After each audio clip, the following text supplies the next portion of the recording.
Welcome to Biblical Foundations for Africa, an in-depth look at the Bible as we learn how to discover God for ourselves as Christians in Africa. Join the Biblical Foundations team as they lead you through this exciting journey through the Bible. Let's get started. Welcome back to another session of Practically Speaking, and today I've got with me Mama Lena Chitima, who is the wife of Pastor Chitima, who's spoken to us before about setting spiritual goals. One of the special things that Mama Chitima has done is that she's done a master's research that speaks specifically into our African context, and I'm going to be interviewing her and asking her to talk to us about some of the blockages that we experience as African people with regard to our culture when it comes to business. And so welcome, Mama Chitima. It's really great to have you. Thank you, Jumi. Maybe to kick us off, why don't you tell us a little bit about the background, why you decided to do this research, and maybe some of the definitions that will help us to understand the context within which this research was done. My motivation to do this dissertation was mainly the lack of progress that I see in Africa. Okay. And the poverty, the suffering. And for me, I've been involved with working with women who are poor and who are doing income generating projects. So I've seen that many times they go in circles. They don't really progress. There's no progress. There's no progress, and they don't. It's like they're satisfied with what is there, as long as they're able to feed their family, as long as they're able to make a little bit of money, and so I see it so many. And I've also interacted with people who are not only in Zimbabwe where I was, but throughout Africa. Right. I think that it's a phenomenon that I observed, that is that lack of progress, that going in circles, that poverty, sort of like, people don't really have a desire to maybe they have a desire, maybe they don't know how to like they are trapped. Yeah. So I started thinking, could it be cultural? Could it be something that is in our traditions? Right. Could it be something that is in our worldview that is hindering us from making any such progress? Mm-hmm. So what did you find? Perhaps maybe you can talk to us about what did you find? As I was studying, the thing about culture is that it is a pattern of behavior which people follow without making any effort, right? Because they learned it from childhood. Okay, it's like you are enculturated as you grow up, and you also pass on the culture in a modified way, of course. So you find that people have a culture, but they pass on the culture and they modify the culture. Right. And also, I was looking at a worldview. Worldview is the framework within which culture exists.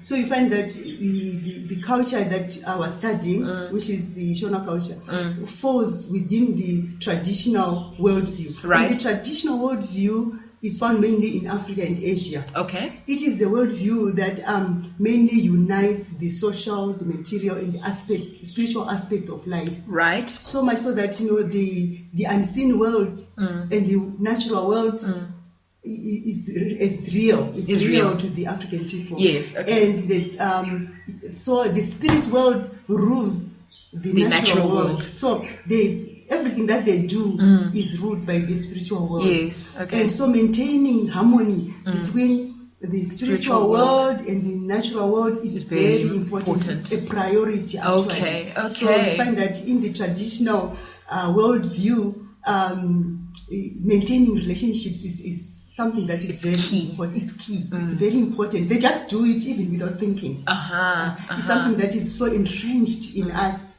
as in the African people. So you just do it, and you just do things that has to do with maintaining that harmony. That harmony between the spirit world, between the elders, between the family unit, between the extended family. So that those are things that we do without even thinking about it. So how does this now translate to this the business environment that you're talking about, where people are getting projects, but they seem to be going around in circles and not making progress? Where does the blockages now come in? One other thing that there are several aspects that you find in the traditional worldview. Right. The first one, that is the one that I've just mentioned, about the community, which has to do with relationships. So you find that the people with the traditional worldview, they emphasize and focus on relationships. And then the second thing is the way they view time. Time to them is not a commodity that is to be preserved or to be, because time can be made. Time is available. Time, you always can make time for something if you need to do anything. So it's not a commodity that is valuable. They don't place any value on time. And also time is a long past, a present. There's no future. So life is lived as it has been lived by our ancestors. You know, how they lived, how they've done things. So life to the traditional worldview people is very easy. It's very easy. You don't have to be thinking about the too future. long into the future. You don't have to be thinking about creating new things, new ideas. You don't have to be creative or innovative. You just have to do what has always been done. Sure. So you find that that really impacts on business. And the other aspect is that the mixing of the social, the material and the spiritual, it's all mixed up together. So what that does is that there's no separation between business and personal. So maybe let me go back to how these things affect business. The first thing about community, how it affects business, how the relationship, they are maintaining harmonious relationships. Now, since it's a priority for them to maintain harmony with the spirit world, with the elders, the ancestors, even the living and the community as in general, it means that even when one is running their business, anything. The money that is in the business, made in the business, that is made in business, it has to support relationships. And the first thing is that if relatives are unemployed, they can come and be employed. Even if they are unskilled, even if they are not skilled at it, they just come and they work in the business. And so, how does this business carry this? It has to first of all train the unskilled person. And in the meantime, maybe they are producing substandard products. So the business is suffering, and maybe they might lose clients in the process that they are producing substandard products. But then it is a good thing, though. We are not saying that culture is very it's negative all the time. It's a good thing because they are uplifting people from the poverty and giving them skills. But it is at the expense of the business. So while it is a positive thing to take in your relatives and employ them, but the business is suffering in the process. And so, and then the other thing is that the financial burden that it places, the maintaining harmonious relationships places a huge burden on the business, because you have to support. If you have relatives that are poor or that are going through difficulties, that have a crisis, that need school fees, that need money, you have to support them from your business. So continually the business is almost being siphoned of financial resources in order to support these harmonious relationships. And because of these harmonious relationships, the business is viewed as everyone. We have access to the business because it's our business, it's our relative's business. And when a relative has a business, they are deemed to have a lot of money. And because there's no separation between business and personal. Money that comes into the business, the sales is viewed as money that is available. It's money that is available and it can be used. And for the African business person, money that comes in is for support, for feeding my family, and is for supporting my relatives, for giving. And the other thing about maintaining harmonious relationships is that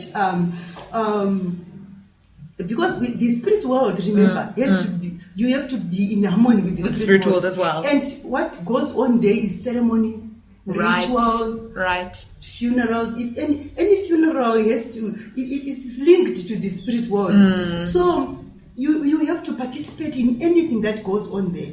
Okay. And it takes, how does that impact your business? It takes resources and time. And time. Time. It means that your workers are constantly asking to go. They have to go to the funeral. They have to go to the ceremonies. They have to go to all kinds of things that are happening. And also you have to take care of your the elders, the people in the rural areas. If you don't, it's like there's a case that is placed on you. So it's also a way of managing crisis. Okay. That's how they manage their crisis. Sure. Because if you don't take care of your relatives, if you don't take care of the extended family, and if you don't participate in the rituals and ceremonies that are happening, it's like you carry you're attracting a curse. You're attracting a curse, and you may not progress. Right. And if there is any crisis that is happening in the business or any misfortune, it is spiritual. It's directly attributed to a spiritual cause. And they might have to, you may be thinking maybe there's some relationship that is not in harmony. So they have to make that right. So you are constantly giving your time or your resources. Well, that's all that we've got time for today, but join us again in the next session where we listen to the rest of Mama's stories. Thank you for joining us today on our Biblical Foundations for Africa lesson. To find out more information, join us on our website www.biblicalfoundationsafrica.com. Also, we'd love to have you as our friend on our Facebook page and follow us on Twitter. See you next time.